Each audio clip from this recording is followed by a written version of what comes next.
بسم اللہ الرحمن الرحیم۔ السلام علیکم، امید آپ ٹھیک ہوں گے، خیریت سے ہوں گے۔ طیب بلوچ آپ کی خدمت میں پھر سے حاضر ہے۔ جی، سب سے اہم ڈیولپمنٹ تو یہی ہے کہ آپ کے سامنے جس طریقے سے آپ دیکھ رہے ہیں کہ 26ویں آئینی ترمیم پر عمل درآمد اگرچہ شروع ہے، لیکن میں جتنا 26ویں آئینی ترمیم کو میں نے پڑھا ہے، مجھے تو ابہام پہ ابہام ہی ہے۔ کنفیوژن ہے، پھیل رہی ہے چیزیں، سالو ہونے کی بجائے زیادہ پرابلمیٹک ہو رہی ہیں۔ اب ہوا کیا ہے کہ جس طریقے سے اب آپ کو علم ہے کہ پہلے ایک چیز جو ہوئی وہ تو یہ ہوئی کہ 26ویں آئینی ترمیم کے تحت چیف جسٹس کی تعیناتی ہو گئی، ٹھیک ہے۔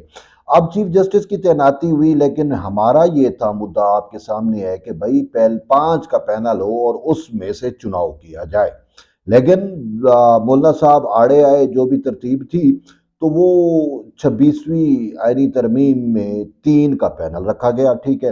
اب بیسیکلی اگر مجھ سے پوچھیں، میں کیا اور پاکستان کا سے محبت کرنے والے سب یہی سوچ رہے تھے، سب کی یہ خواہش تھی کہ کسی طریقے سے جو ہے وہ ایکسٹینشن کی ترتیب ہو جائے اور 68 سال کر دی جائے، ریٹائرمنٹ کی بلائی جو عمر ہے، حد ہے، وہ 68 سال ہو اور قاضی صاحب جو ہے وہ اس کو توسیع ملے۔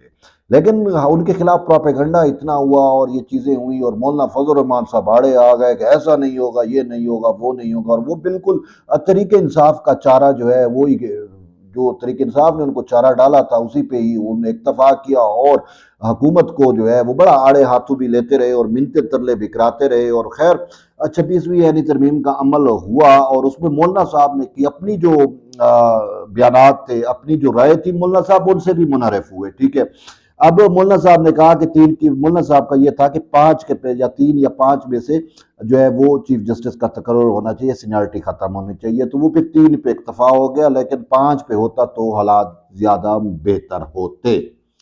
ابھی 3 میں سے ہوا ہے چیف جسٹس کا، لیکن میں آپ کو ایک بات بتاؤں نا، جو بات حقیقت ہے وہ یہ ہے کہ دیکھیں ہماری عدلیہ کا یہ کہ پوری کی پوری پاکستان کی اب عدلیہ جو ہے وہ ایک چیمبر، جو وکیلوں کے چیمبر ہوتے ہیں، ایک چیمبر کے زیر اثر آ گئی ہے۔ اب وہ چیمبر کیا ہے؟ افریدی، شاہ امین اللہ چیمبر، اور یہ تینوں اس ٹائم سپریم کورٹ میں بیٹھے ہوئے ہیں۔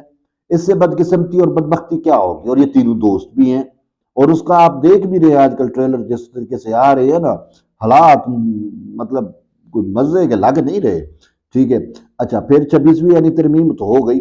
اب اس کے تحت سب سے اہم میٹر ہے کہ جب اتنی آپ بڑی ترمیم کر رہے ہو اور آپ کو پتہ ہے کہ جی ہم افریدی کو لگا سکتے ہیں یا لگائیں گے، تو بھائی وہ جو 2 پہلے سینئر جو سپر سیڈ ہوئے ان کا بھی تدارک کر دیتے نا، ان کا تو کوئی تدارک نہیں کیا گیا۔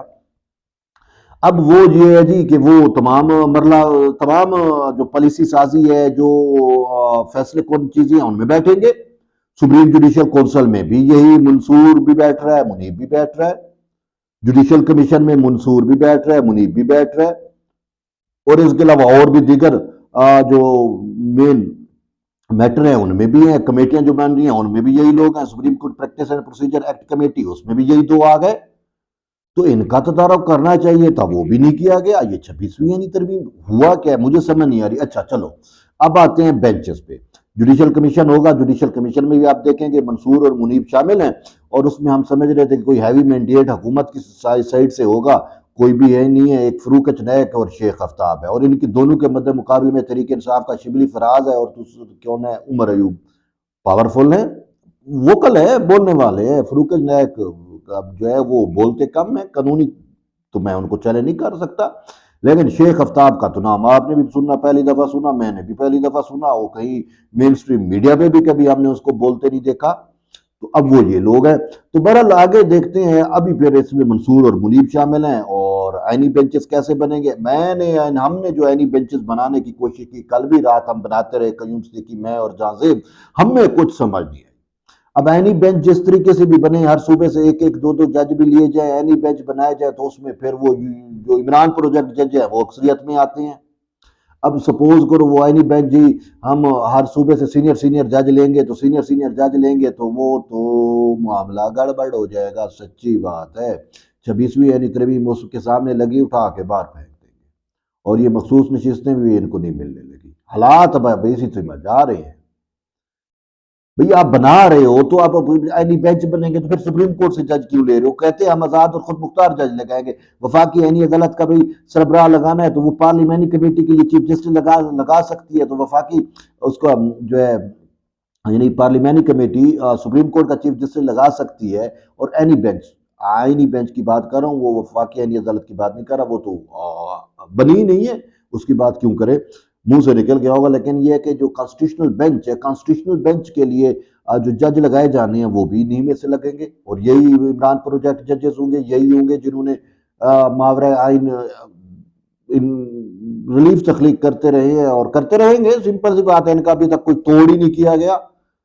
ٹھیک ہے، یہ منصور اور منیب کے بارے میں کہتے ہیں آئین شکنی کی ہے تو ان کے خلاف کوئی سزا، کوئی جزا، کوئی عمل، کوئی آگے پیچھے، ان کے سینٹ میں تک یا قومی اسمبلی میں کوئی بات، کوئی چیز، کچھ بھی نہیں.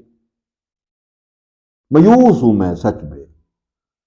تو بہرحال آئینی بینچ جو بنے گے نا، آپ دیکھتے ہیں وہ کیسے بنتے ہیں. کانسٹیٹیوشنل بینچ دیکھتے ہیں جی کس طریقے سے بناتے ہیں. مجھے تو ہم رات بناتے رہے ہیں، ہم سے تو صحیح طور پہ ہم نے جو بینچ بنائے ہیں اس میں ہمیں جو ہے نا وہ پروجیکٹ عمران ججز جو ہے وہ پھر اکثریت میں نظر آتے ہیں.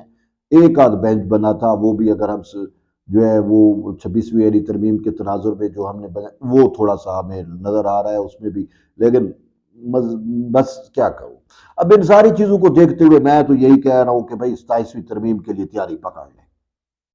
27ویں ترمیم آئے اور اس میں فل فلیج کانسٹیٹیوشنل کورٹ کا قیام ہو. یہ آئینی بینچ پہ جو تنخواہ دیا ہے، اور یہ مجھے تو حیرت ہوتی ہے کہ جی وہ پاکستان پیپلز پارٹی جو ہے وہ جشن بھی منا رہی ہے کہ 26ویں آئینی ترمیم. بھئی جب اس کو قابل عمل تو پہلے کر لو. ہمیں تو یہ قابل عمل اس طریقے سے نظر ہی نہیں آ رہی ہے. اس میں سارے ابہام ہیں، کہیں پہ کوئی کلیئرٹی نہیں ہے. سپر سیڈ ہونے والے ادھر ہی بیٹھے ہوئے ہیں، وہ سارے معاملات ان کے ہاتھ میں ہیں. دیکھ نہیں لیا ختیجہ شاہ چیف جسٹس کے ساتھ بیٹھی ہوئی ہے، یہ کیا میسج ہے 9 مئی والی. تو یہ ساری چیزیں ہیں. تو ابھی اسی طریقے سے 27ویں یعنی ترمیم پہ آج سے میں کہہ رہا ہوں کہ ورک شروع کر دیں. 27ویں یعنی ترمیم میں فل فلیج وفاقی یعنی عدالت کا قیام ہو. 27ویں یعنی ترمیم میں سپر سیڈ ہونے والے ججز کا حل ہو. 27ویں یعنی ترمیم میں جو آئین شکن ججز ہیں ان کے بارے میں واضح پوائنٹ اور واضح موقف ہو، اور ان کے کہے کہ وہ یا تو استعفے دیں یا ان کے خلاف جو ہے ان کو نکالا جائے گا. اور اس کے ججز کے نکالنے کا طریقہ کار بھی سپریم جوڈیشل کونسل میں نہیں ہونا چاہیے، اس کو چینج کریں.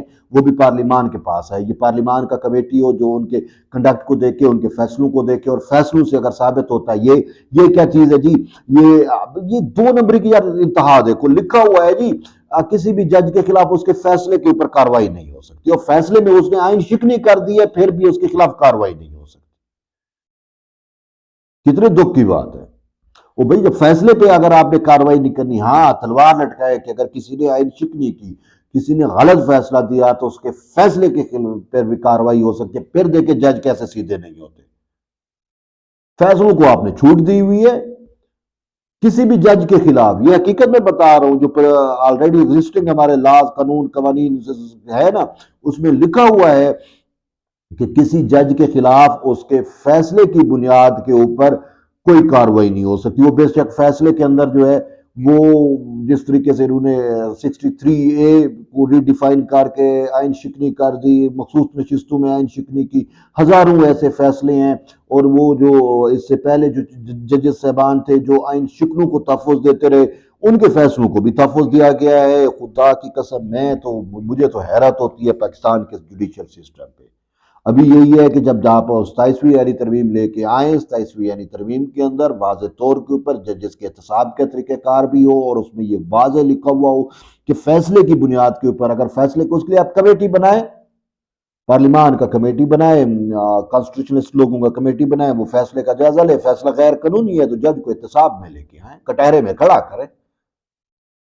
بہرحال میں یہ سن رہا ہوں کہ اب ہم انشاءاللہ لگ گئے ہیں 27ویں یعنی ترمیم پہ. ڈیلی ہم ولاگ کریں گے، ڈیلی ان کو جو ہے وہ شعور دیں گے، اور ہم کہیں گے کہ 27ویں یعنی ترمیم کیوں وقت کی ضرورت ہے، کس لیے آنی چاہیے. یہ وہ جو مسائل 26ویں یعنی ترمیم میں آ رہے ہیں وہ ہم 27ویں یعنی ترمیم کے ذریعے دور کرانے کی کوشش کریں گے. مجھے آپ کا ساتھ چاہیے ہوگا. اور 27ویں یعنی ترمیم کے جو ہے وہ میں آپ کو بتاؤں کہ ہم اس سال کے اب رہ کے نومبر ہے، دسمبر، جنوری، فروری، یعنی کہ 2024 کے آخر، دسمبر میں 2025 کی ابتدا میں آپ کو بتا رہا ہوں کہ انشاءاللہ آئینی ترمیم آئے گی. 27ویں آئینی ترمیم ضرور آئے گی۔ اگر 26ویں آئینی ترمیم کے لیے ہم پارلیمان کو مجبور کر سکتے ہیں، ڈریگ کر کے لے کے آئے، فورس کر کے، یہ تو بھاگ گئے تھے نا، لے کے آئے ہیں، تو اب میں آپ سے یہ بھی وعدہ کر رہا ہوں کہ انشاءاللہ 27ویں آئینی ترمیم بھی ہم لے کے آئیں گے، ان ججز کا مکھو ٹپیں گے۔ بات یہ ہے کہ مجھے ان ججز سے کوئی ہمیں ذاتی کوئی وہ نہیں ہے، ٹھیک ہے، صرف یہ ہے کہ ان ججز نے کانسٹیٹیوشن جو ہے نا اس کی وائلیشن کی ہے، ان ججز نے جو ہے وہ انصاف کی راہ میں یہ رکاوٹ ہے، یہ جج جب تک ہوں گے انصاف ناپید ہوگا، ان کو نکالا جائے باہر، اچھے صاف ستھرے اور کانسٹیٹیوشن مائنڈ رکھنے والے ججز کو جو ہے وہ لگانا چاہیے۔ جب تک ان ججز کا توڑ نہیں ہوگا نا، خاص کر جب تک منصور اور منیب بیٹھے ہوئے ہیں نا، تو مجھے تو چین نہیں آئے گا، میں تو ہر ویڈیو بناؤں گا ان سے متعلق۔ بہرحال یہ ابھی اہم ڈیولپمنٹ تھی، اپڈیٹ ہے، میں نے کہا آپ تک شیئر کروں، مجھے آپ کا ساتھ چاہیے ہوگا تاکہ ہم 27ویں آئینی ترمیم لے کے آئیں اور ان میں ان ججز کا جو ہے وہ ہم احتساب کرا سکیں۔ بہرحال ایٹ دی اینڈ یہی ہے کہ جڑے رہیے طیب بلوچ کے ساتھ، ملتے ہیں ایک نئی ویڈیو، تب تک کے لیے اجازت دیں، اللہ حافظ۔